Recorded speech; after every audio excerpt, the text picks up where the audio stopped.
الحمد لله وكفى وسلام على عباده الذين اصطفى أما بعد فأعوذ بالله من الشيطان الرجيم بسم الله الرحمن الرحيم والذين يؤذون المؤمنين والمؤمنات بغير ما اكتسبوا فقد احتملوا بهتانا وإثما مبينا وقال الرسول صلى الله عليه وسلم المسلم من سلم المسلمون من لسانه ويده او کما قال علیہ الصلوۃ والسلام۔ آج ہمارے درس انشاءاللہ اس حدیث کے متعلق ہوگا جو امام بخاری رحمہ اللہ اپنے صحیح بخاری کتاب الایمان میں ذکر کیا ہے اور حدیث نمبر 68، اور امام مسلم رحمہ اللہ نے بھی اپنے صحیح مسلم میں ذکر کیا ہے اور نمبر ہے 86،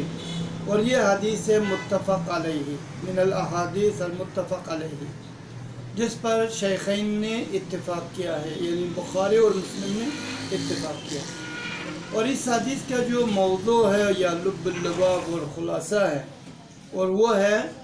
کہ مسلمان کی قدر اور قیمت اور مسلمان کی حیثیت اور مسلمان کے آبرو اور مسلمان کے مقام اور منزلت اس حدیث میں نبی صلی اللہ علیہ وسلم نے ذکر کیا ہے، اور فرمایا المسلم من سلم المسلمون من لسانی و یدی، مسلمان وہ ہے جس کی زبان اور ہاتھ کی تکلیف سے دوسری مسلمان لوگ محفوظ ہو اور مأمون ہو۔ اس حدیث کا مفہوم مخالف ہے کہ اگر کسی مسلمان کی ہاتھ کی تکلیف اور زبان کی تکلیف سے دوسرے مسلمان محفوظ نہ ہو تو معنی یہ کہ یہ اس کے مسلمانی میں شک ہے یا مسلمان نہیں ہے حدیث کے نقطہ نظر سے۔ اور اس حدیث میں نے کہا اس کا جو موضوع ہے مسلمانوں کی اذیت اور آزار، کیا ایک مسلمان کو بحیثیت مسلمان ہونے کے ناطے سے اس کو تکلیف دینا جائز ہے یا جائز نہیں ہے؟ رسول اللہ صلی اللہ علیہ وسلم نے کہا کہ یہ تو جائز نہیں ہے،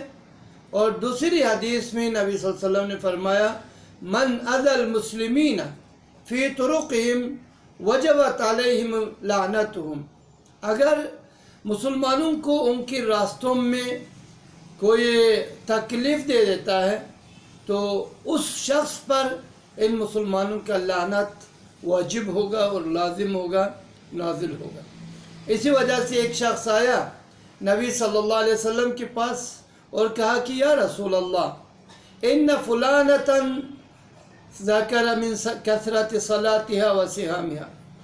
ایک شخص خاتون کے بارے میں اس نے ذکر کیا اور پھر ان کے تعریف بھی کیا، کہا کہ بہت ہی نماز گزار ہے اور روزہ دار ہے، ہمیشہ نماز پڑھتے ہیں اور روزہ رکھتے ہیں، لیکن اس میں ایک خرابی ہے، اور وہ کیا ہے؟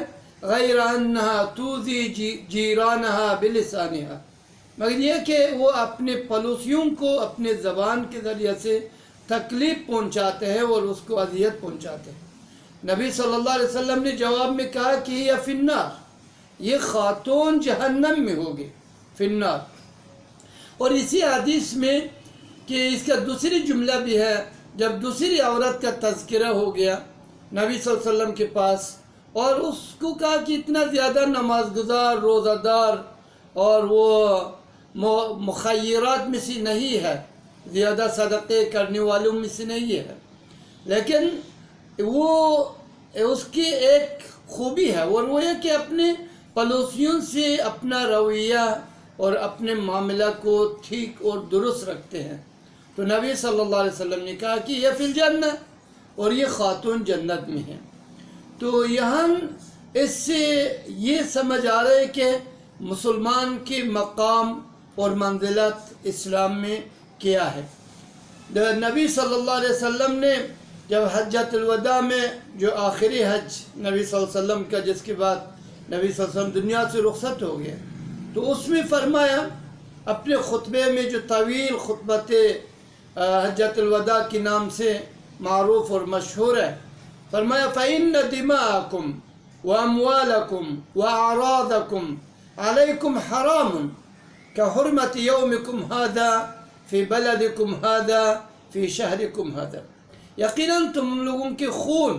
اور مال